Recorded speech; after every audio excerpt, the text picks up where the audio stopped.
President Trump's immigration executive order is working. Air France blocking over a dozen passengers, all from countries linked to terrorism, from boarding planes that are bound for the United States. Laura Ingle is live at JFK Airport in New York City, where she was all weekend, where several passengers are still being detained.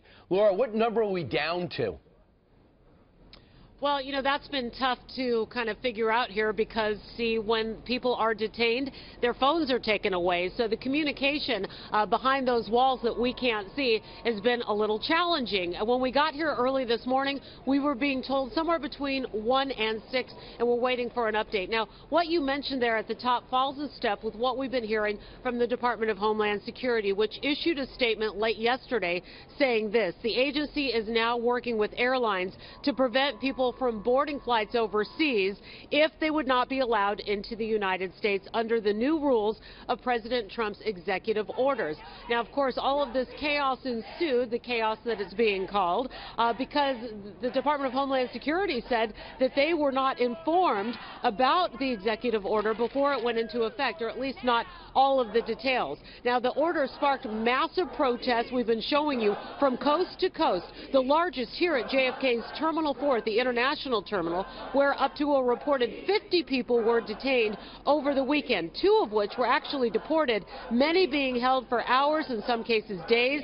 The response also triggered legal action to avoid the detention and deportation of some immigrant travelers, which landed in federal court on Saturday. That is what you've been hearing about, with the judge issuing a temporary stay, which allowed some travelers to be released. Here at JFK, we have seen several families reunited with their loved ones who had been frantically trying to make contact with them, which, of course, as I mentioned, was challenging because they didn't have their cell phones.